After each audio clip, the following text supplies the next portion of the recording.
Hop. Bonjour. L'impulsion de la librairie a été donnée par la Nouvelle Droite, mais on trouvera au sein de la librairie des livres on va dire, de tous bords, avec évidemment une inclinaison plus marquée à droite. La ligne de la Nouvelle Droite est une ligne, on va dire, qu'on pourrait qualifier de lévi-straussienne, en référence à Claude Lévi-Strauss, étant donné que c'est une ligne ethno-différentialiste. Cet ethno-différentialisme, ça veut dire quoi? C'est que les différences n'impliquent pas les hiérarchies. Et que la diversité et la richesse du monde et la beauté du monde, c'est justement le monde est riche de sa diversité, de sa beauté et de ses différences.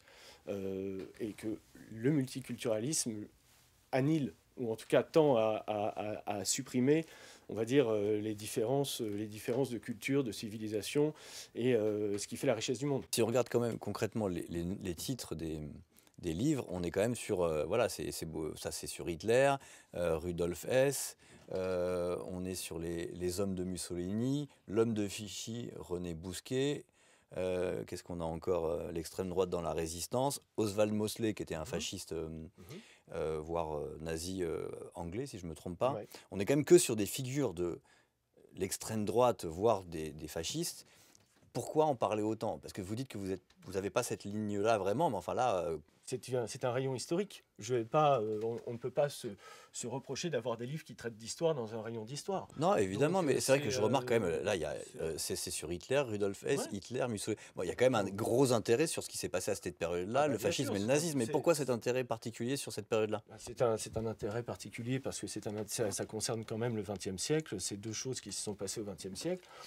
C'est important de savoir ce qu'il s'est passé à cette époque. Moi, j'essaye de proposer un petit peu de tout, si vous voulez. J'essaye d'avoir aussi bien du Max Gallo, effectivement, que du Pio Moa, qui, lui, pour le coup, remet en cause les thèses de la guerre d'Espagne, alors que lui-même vient de la gauche espagnole. Bon, c'est de l'honnêteté. Lui, par exemple, est très décrié par les historiens de la période qui disent Oui, que c'est une falsification historique. Oui, alors que lui-même vient de la gauche. Mais bon, c'est des On enquêtes. peut faire de la Après, falsification d'où qu'on vienne. Hein. bien sûr. Si jamais on a des livres effectivement ici qu'on ne trouve pas ailleurs, c'est parce que justement on peut se dire que on ne trouve pas suffisamment de différents points de vue. Nous, l'intérêt de la librairie, c'est de pouvoir offrir différents points de vue à la population et aux lecteurs, à nos clients. Alors là, on est dans la partie plus politique du magasin. Politique, géopolitique, défense. Je prends sur la pandémie. Là, vous avez quelqu'un qui, lui, est quelqu'un qui pense qu'il y a une manipulation sur la pandémie. Là, vous avez Alexandra Orion-Côte qui est un peu dans le... Oui, mais qui est un peu dans le même mouvement, c'est-à-dire de dire qu'on nous ment sur la pandémie, qu'en fait, elle a des informations que les autres n'ont pas, etc. Il n'y a pas à côté d'Orion-Côte un livre d'un épidémiologiste ou d'un médecin qui tiendrait un discours, on va dire, plus consensuel. Vous avez choisi, c'est un parti pris quand même. C'est un parti pris, c'est des livres qui se vendent bien, c'est des sujets que les gens demandent. J'ai pu vendre les livres du docteur Marty au moment où il les a fait paraître également. Les gens ont besoin d'informations, sont en demande d'informations sur le sujet. Je ne me vois pas pourquoi est-ce que je m'empêcherais de vendre des livres qui traitent de la question d'une manière qui n'est pas effectivement la manière validée ou entre guillemets la manière officielle. C'est pas moi, libraire, qui va dire aux gens ce qu'ils doivent penser. Ils viennent librement dans la librairie, ils choisissent librement les livres qu'ils achètent, et ils se font librement une opinion.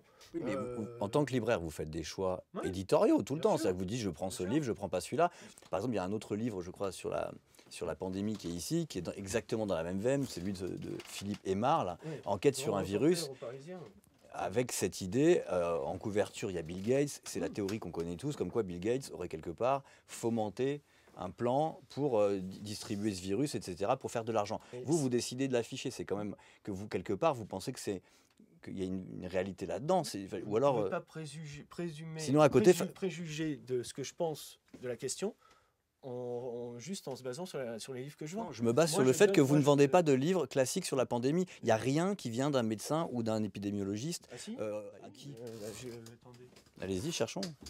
Ouais.